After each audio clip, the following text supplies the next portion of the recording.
Well, I think Ireland is on the way to making the most of our maritime resources. Traditionally, I think we had a bit of a blind spot when it came to the sea. We were largely an agri-rural economy, and then things changed in terms of the ICT sectors, the biomedical devices, the pharma and so on. And I think, when we had the downturn in the economy, we had a bit of a painful lesson in more ways than one, and understand the need to diversify the elements that the economy is based on. So looking to the sea has become a pretty serious consideration for government and for stakeholders involved in blue growth over the last couple of years, and really trying to turn around and face that opportunity now, which is enormous for Ireland. We have a resource that's 10 times our land area, but our traditional approach has been, fisheries, ports, shipping being very important, but we haven't started to really turn up the heat on the next generation of sectors like marine biodiscovery, marine renewable energy, offshore aquaculture. All of these opportunities then have a huge impact on our ability to develop new technologies and open up new markets. And certainly that's where we're going. So we're at a point now where there's been a sea change in understanding the resource, understanding the opportunity, and what we're seeing in Ireland now is pieces of the equation, building blocks in place that can bring us to the next level of realising the opportunity.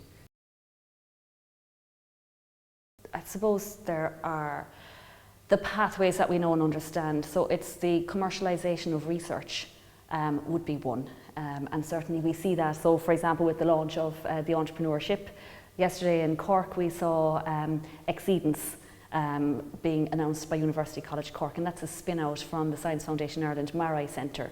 And they're doing financial software systems for the marine renewable energy sector. So you have those traditional pathways in terms of commercialisation of research, but you also have an opportunity for established sectors to marinize essentially. So for example, on the ICT side of things, big data, robotics, autonomous vehicles, all of these edgy systems and technologies can be applied into the marine environment as we start to really increasingly push back the frontiers of our knowledge and our exploration into the Atlantic. So this whole convergence, so the first piece is commercialisation, the second area where the opportunity is very much on the convergence. But what you need to do is to make the connections in terms of where the technologies are ripe, with where the applications are in the marine environment.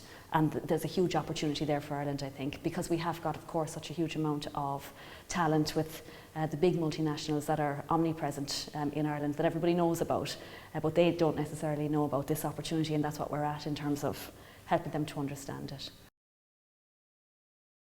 Well, the national outlook for the maritime economy is to double the GDP from 1.1% to 2.2% by 2030. So that's pretty good. It's great to have a target, it's great to have that ambition to grow the blue economy, but of course if we look at comparators where, for example, Denmark, the GDP from the maritime economy is 11% and Norway it's 20%. We have a long way to go to catch up with some of our neighbours. But in near terms and real terms, from the point of view of IMERC, which is a partnership between UCC, CIT and the Naval Service, we have a target for creating upwards of 3,000 new jobs in the maritime cluster by 2025. And what we're seeing is progress towards that now with the MaREI Centre working on research collaboration with industries, new companies coming out, and now this hotbed really for talent to come in and to engage with the research, with the training, with the Navy by way of the entrepreneurship.